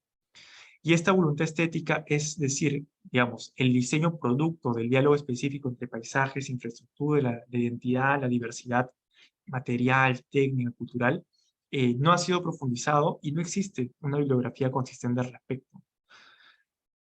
En ese sentido, digamos, lo que se propone un poco justamente es cómo el diseño en sí mismo puede generar que con lo mismo que sea, digamos, por decirlo en algunos términos, un canal, ¿no? Se puedan hacer mucho más cosas, ¿no? Una mirada que contenga en sí mismo el valor multipropósito. Y esa noción de identidad, diversidad de prácticas espaciales, ¿no? Solo son posibles si se desestandarizan los sistemas de diseño, si comenzamos a verlo desde otros lentes, de otros enfoques, ¿no? Y comenzamos a intentar analizarlo un poco desde sus coincidencias espaciales, ¿no? En este caso, por ejemplo, ¿no? El simple hecho de poner un muro, ¿no? Puede detonar en múltiples formalizaciones, como vemos aquí. Un muro puede ser un canal, un muro puede ser un reservorio, un muro puede ser un bebedero, un muro puede ser muchas cosas, ¿no? Y es un poco esa imaginación y creación, ¿no? Investigación y creación también, donde hay una incidencia de posible, ¿no? De revertir lo que comentábamos hace un momento, ¿no? De generar valor en esos primeros 10 años que son críticos, generar valor desde el inicio del planteamiento del proyecto, ¿no? Algo que resulta tan simple, pero que cambiaría un poco las reglas del juego. Pensar desde un diseño topológico, es decir, un diseño que como comentaba, tenga más se base en las características espaciales y sobre todo sistémico, ¿no? Que traslade un poco las preocupaciones del territorio hasta el detalle constructivo. Y finalmente la reversibilidad, que es este principio, digamos, que nos permite, o que suena justamente a regresar, nos permite entender el tiempo como fenómeno multicíclico e integrar el devenir de la acción material, es decir, la materia, ¿no? Sobre el medio ambiente, ¿no? Regresar al ambiente, regresar al paisaje. Y en ese sentido, la infraestructura hidráulica predominantemente gris hasta el momento ha intervenido tradicionalmente a través de la ingeniería civil, ¿no? Usando concreto armado, materiales, digamos, que hoy sabemos, ¿no? Que además de tener una vida útil casi de aproximadamente máximo 100 años, ¿no? Son sumamente nocivos, aportando el 8%, ¿no? del CO2 al planeta. Entonces, estas intervenciones y sus matices sustentan, digamos, su necesidad de la demanda metropolitana, además, ¿no? Pero no se ve en el largo plazo que son justamente costosas y en muchos casos generan más consecuencias que los beneficios que tienen, ¿no? Entonces es importante entender, ¿no? Y eso tampoco se ha estudiado lo suficiente, cómo el circuito material, cómo el manejo de ese circuito material, ¿no? Que regrese básicamente lo que se construye luego al territorio nuevamente, ¿no? Que los muros que se trabajan con piedra, que los techos que se trabajan con madera, ¿no?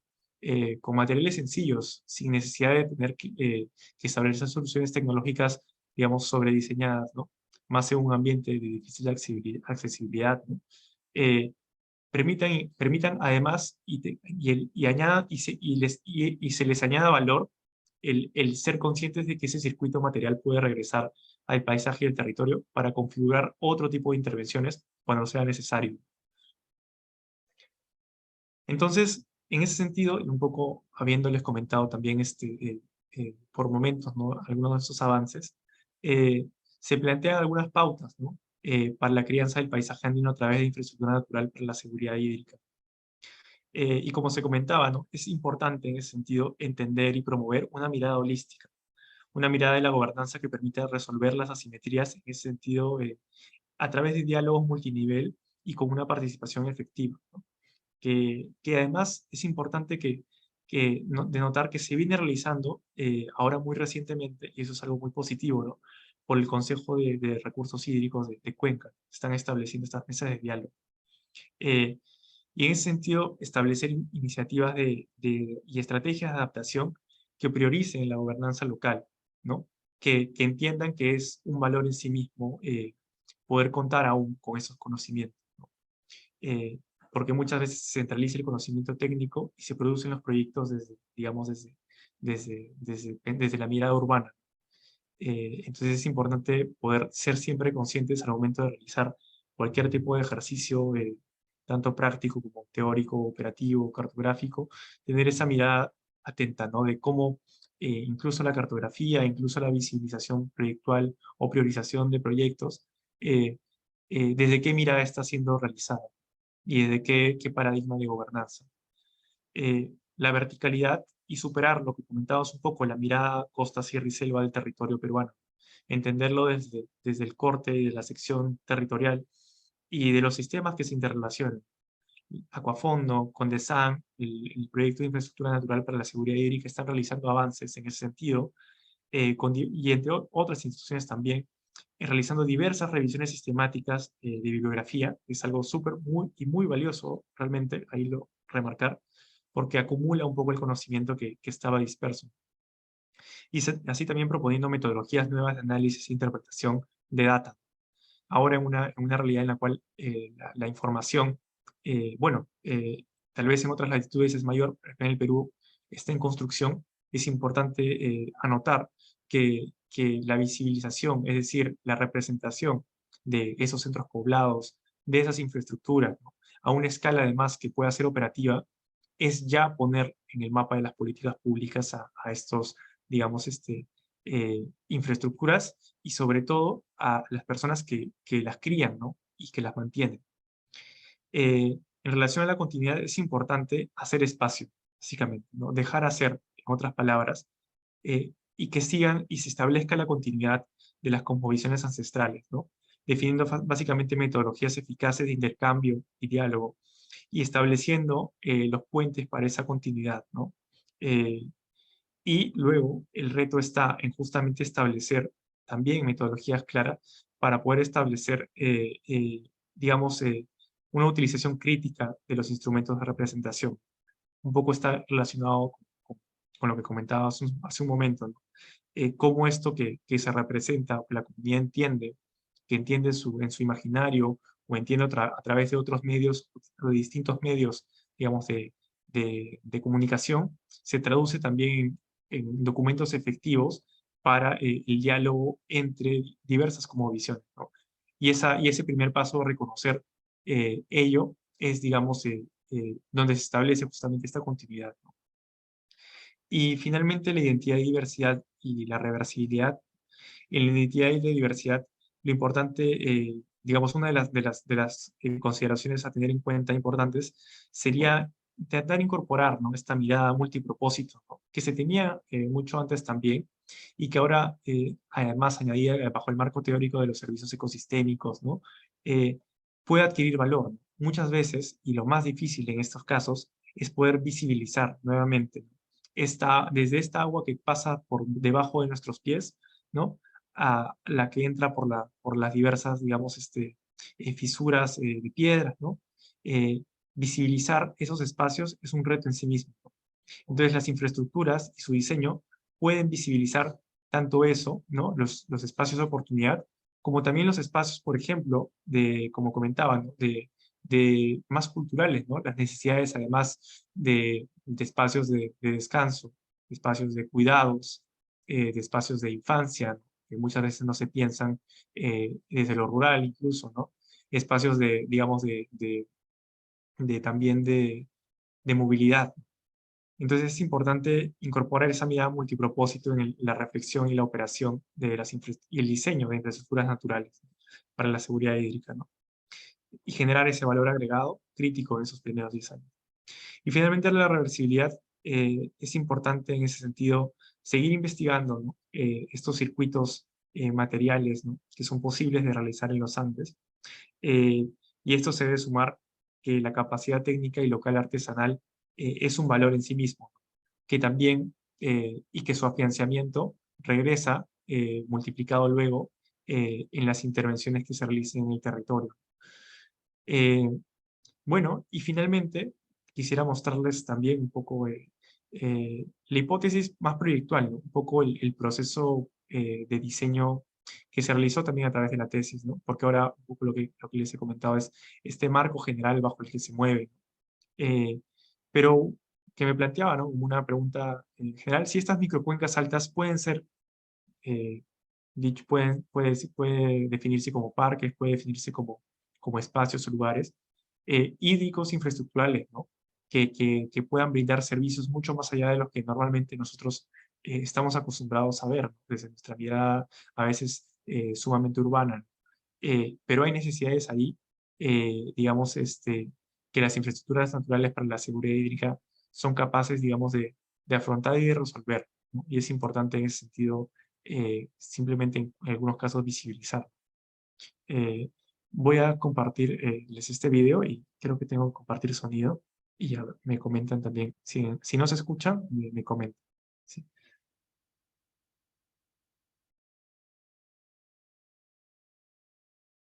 Ahora ya no hay las nevadas, ya no hay la lluvia, ya no hay helada, nada, nada. Antes había helada, cuando caían nevadas empezaba la lluvia desde el mes de septiembre y ahora están muriendo los animales totalmente porque los aguas ya terminó, ya secó todo, entonces están totalmente secos las tierras, los pastos y ya no hay suficiente para tomar los animales al agua también. Ahorita tenemos como 24 lagunas ya, de 2004. Entonces, ¿qué pensaron los gobiernos locales, regionales en este momento? No hay, de parte de ellos no hay apoyo. No veían ellos acá.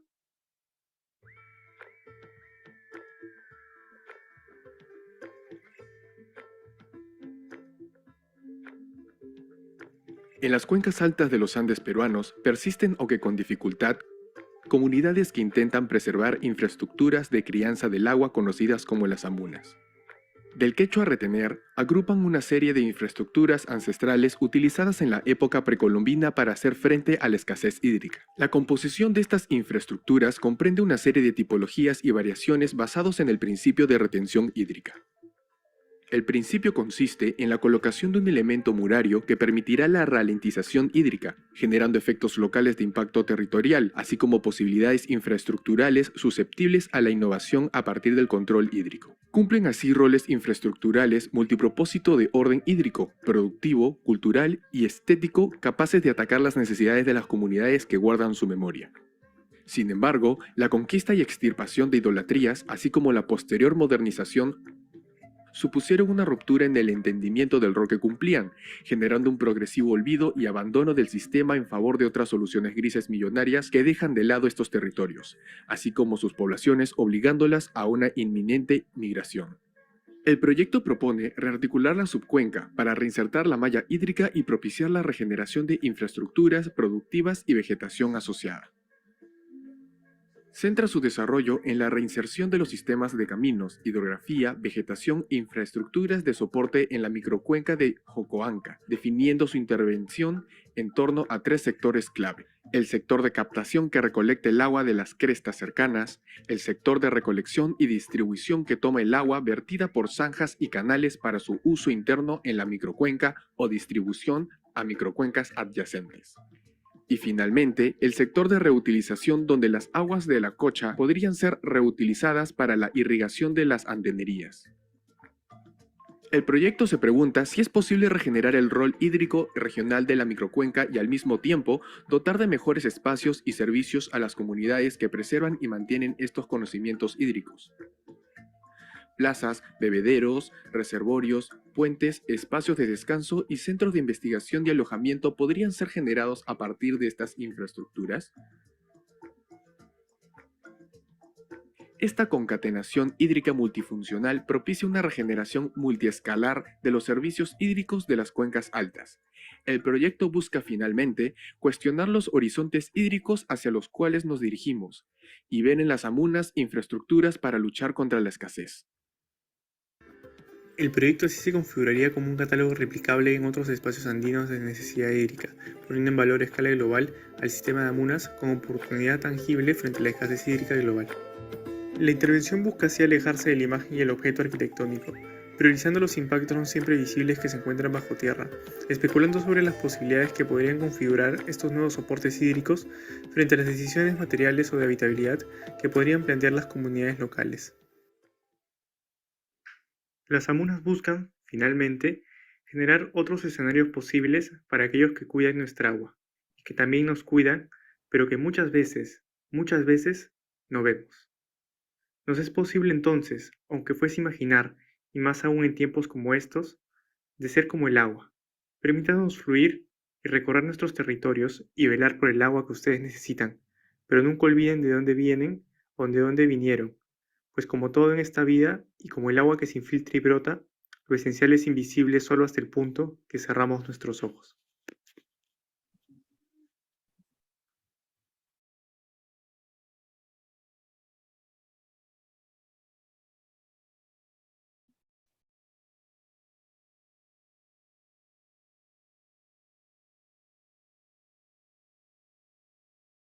Bueno, y eso es un poco, digamos, un vistazo al proyecto que se planteó, digamos, un poco bajo estos paradigmas que les comentaba hace un segundo, ¿no?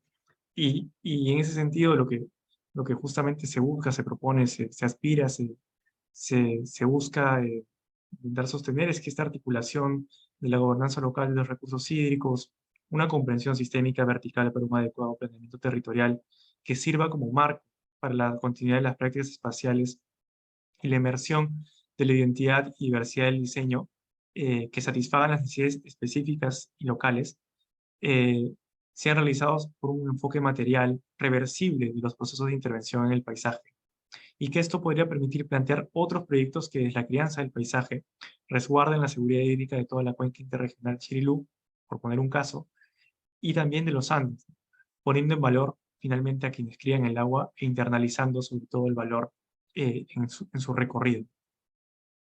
Y bueno, nada, eso sería un poco lo que quería presentar el día de hoy, y les agradezco mucho por su atención y también dispuesto a cualquier, a lo que necesiten, cualquier duda que tengan. Muchas gracias.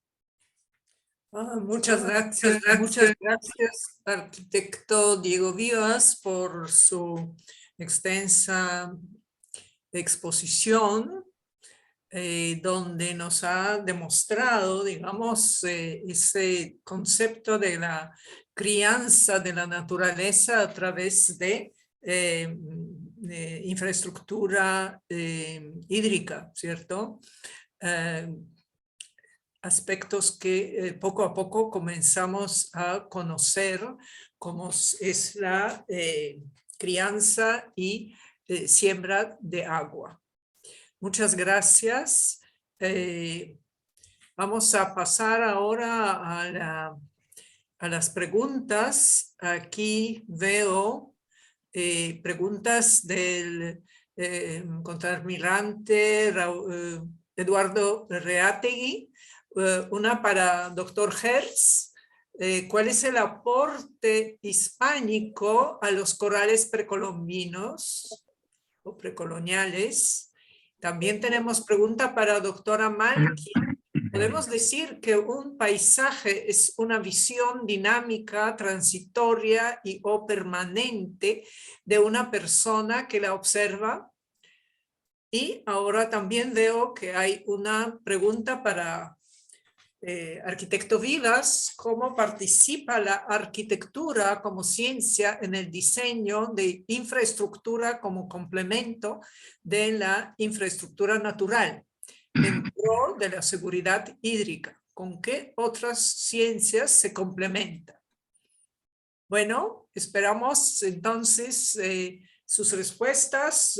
Doctor Carlos Hertz tiene la palabra.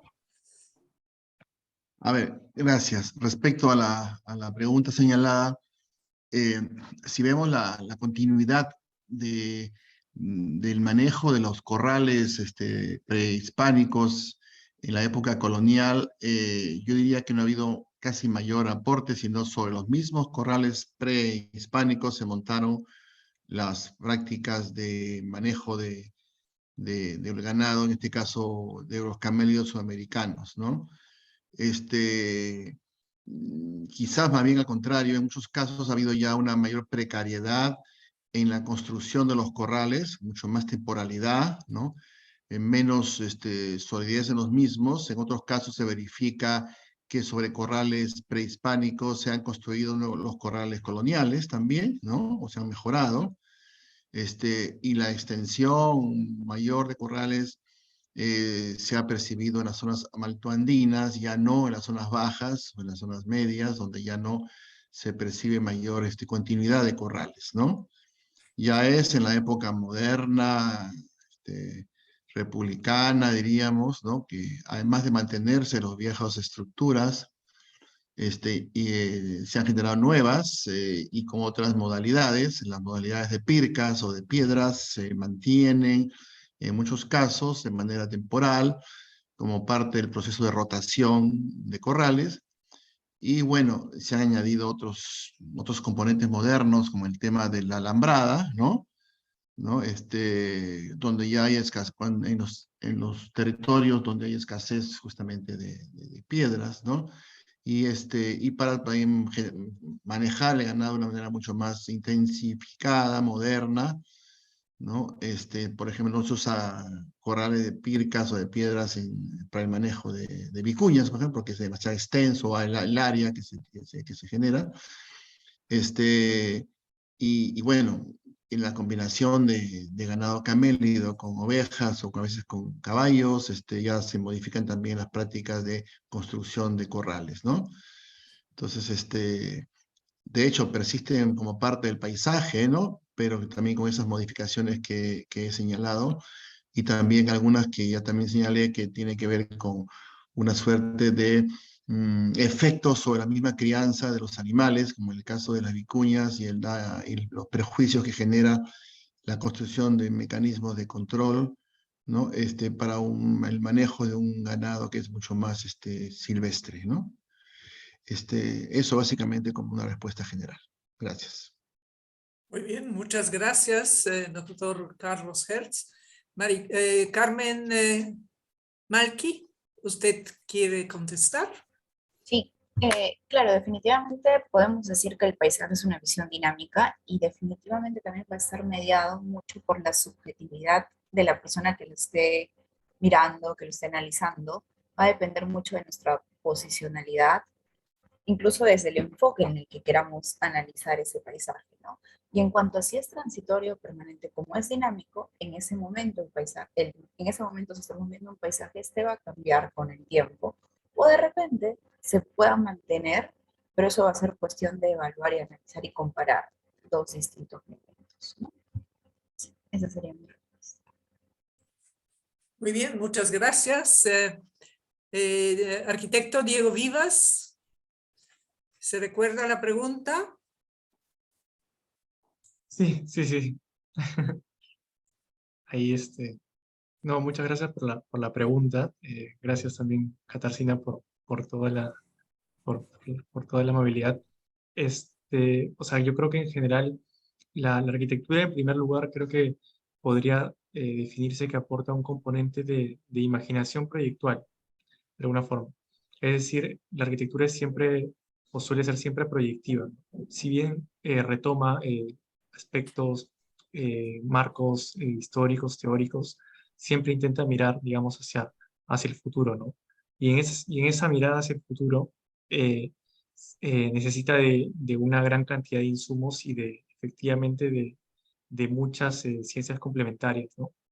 Digamos, ¿no? Para establecer un proyecto de arquitectura en general necesitan las variables topográficas, o bueno, en primer lugar geográficas, topográficas, ambientales, ¿no? Para soleamiento, vientos, ¿no? Que por ejemplo en el proyecto que se desarrolló se tomaron en cuenta, ¿no? Y además se le sumaría en este caso, o bueno, habría con más intensidad, por ejemplo, variables que tienen que ver con lo hídrico, ¿no? Con el análisis de las napas hidrografía, ¿no? Los hidrólogos también, además, ¿no? Sumados, ¿no? Si es en un río, o si es en otra, digamos, cerca de un río, por ejemplo, si es en una parte donde la napa freática está muy cerca, también ese tipo de cuestiones son importantes de analizar previamente a realizar el proyecto.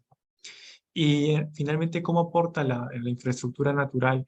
La arquitectura es un poco en lo que comentaba, que se podría sintetizar en el valor multipropósito, ¿no? La arquitectura puede aportar justamente desde la imaginación proyectual, que no es una imaginación espontánea, sino es una imaginación educada e informada por las variables que se comentaban hace un momento. Busca proponer que con el mínimo de esfuerzo se generen la multiplicidad o la mayor cantidad de valores agregados, ¿no? Como comentaba, si el canal si va a ser si se va a hacer un canal, por ejemplo, ¿no? Que además sea también un camino, que además sea también un mirador, que además sea también por partes un anfiteatro, por decirlo de alguna manera, ¿no? Todas esas cosas que parecerían un poco curiosas, contradictorias, podrían generar en el territorio mucho valor agregado para el proyecto que estamos hablando en este caso. Entonces, iría por ahí, ¿no? En generar ese valor agregado y sobre todo en esos 10 primeros años que son críticos para que se recupere la inversión que se ha hecho. Y eso sería. Gracias. Sí, pues muy bien. Bueno, esperamos que han sido sustentadas las preguntas. Oh, acá veo otra para el doctor Hertz, del doctor Córdoba. Se ha notado un cambio de las formas de los corrales entre los prehispánicos y los hispánicos.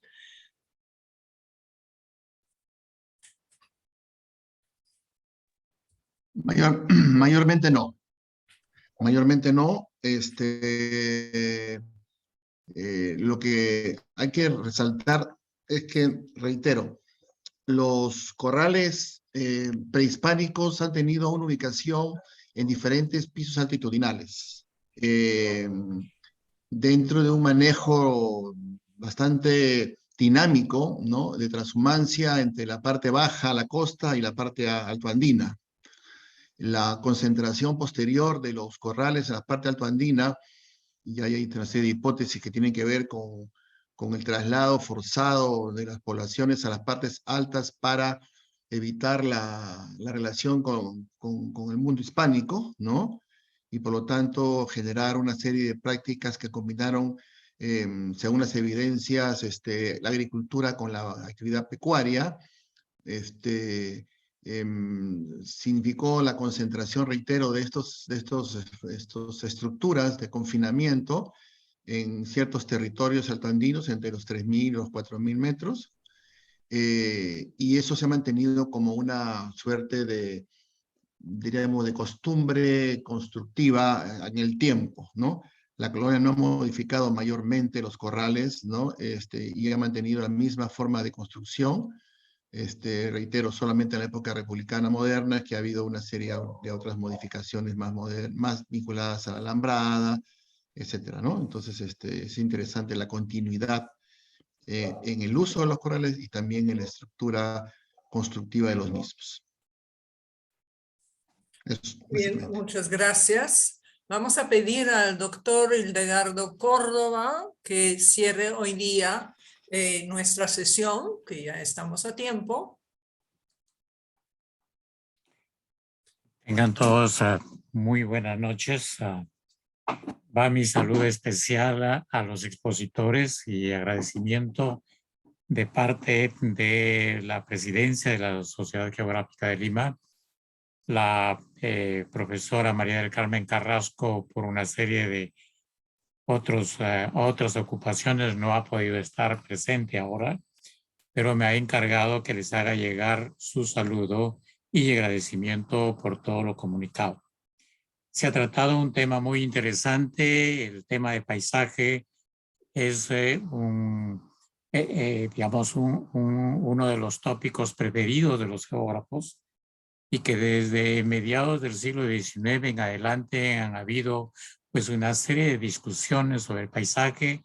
Ya se han dado algunas ideas, por ejemplo, Carmen hizo referencia a que en algún momento los alemanes consideraban que la geografía era el estudio del paisaje. Y bueno, y viene a la parte que nos interesa ahora de la discusión de este nuevo término que viene sobre la crianza de la naturaleza como parte del paisaje. Yo me quedo un poco con la apreciación de Karl Sauer allá en su trabajo de geomorfología del paisaje, que es lo que da un poco la imagen de lo que se quiere decir la geomorfología de formas de paisaje, que viene a ser el paisaje geográfico en este caso, porque cada profesional, cada especialista tiene su propio corazoncito para ver el paisaje de una forma. Los geógrafos lo vemos en otras formas, en fin. Pero Sauer nos hablaba en la geomorfología del paisaje que el paisaje geográfico viene a ser la materialización del sistema de valores de la sociedad que ocupa un territorio. Entonces, desde este punto de vista, escuchando las propuestas que se han dado acá y definiciones y las expresiones de su paisaje, viene a ser eso, cómo las culturas han ido materializando su sistema de valores, apreciando lo que es valioso en el momento y dejando de lado otras cosas. Eso hace entonces, como ya lo dijo Carmen, el paisaje es un proceso dinámico que está de acuerdo con el tiempo, de acuerdo con la sociedad que ocupa en los lugares y que va transformándolo de acuerdo a lo que considera que es lo que más le beneficia. Entonces, cuando hablamos de las amunas, cuando hablamos de los corrales y cuando hablamos de cualquier otra estructura, vamos viendo eso. Y si nos vemos a las ciudades también, cuando vemos cómo los centros históricos a veces van cambiando, van desapareciendo algunas estructuras, también nos lleva a ver cómo va cambiando el sistema de valores. Algunas veces, con mis alumnos hace ya varios años atrás en la Católica, cuando hablaba del centro histórico de la necesidad de conservar la arquitectura colonial, de todo lo que tiene que ver con el centro histórico, un estudiante levantó la mano y me dice, usted parece que tuviera una especie de nostalgia por las cosas coloniales, un poco que usted es medio colonialista, ¿dan cuenta? Entonces ahí va el sistema de valores, cómo nosotros apreciamos, cómo vamos cambiando y eso hace cómo vamos modelando el territorio. De tal manera que la idea de la crianza de la naturaleza es un poquito forzada, a mi entender. Es un poco, los geógrafos venimos trabajando esto mucho y han habido grandes discusiones. Hay publicaciones que están, por ejemplo, nosotros allá por los años 80, publicamos un libro que es Paisaje y Región, dos conceptos geográficos, un poquito para poner a tono todas las discusiones que se daban.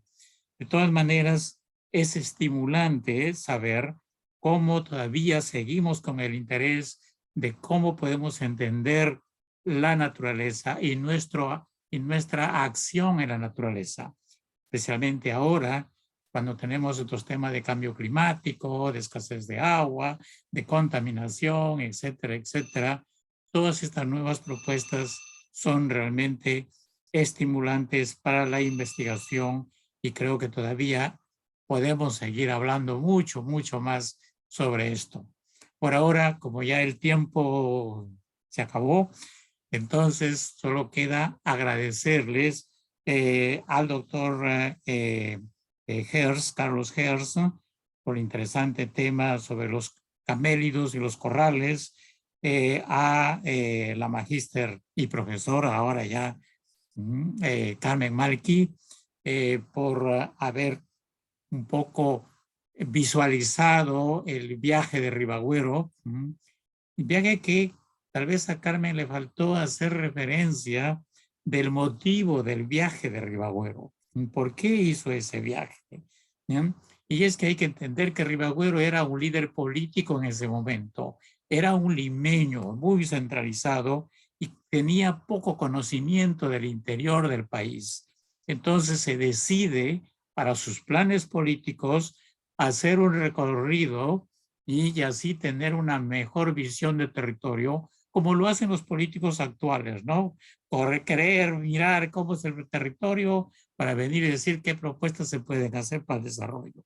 Pero es muy interesante la propuesta y creo que Carmen lo ha dicho así rápidamente porque hay muchas otras cositas que estaban por ahí, pero muy bien la presentación.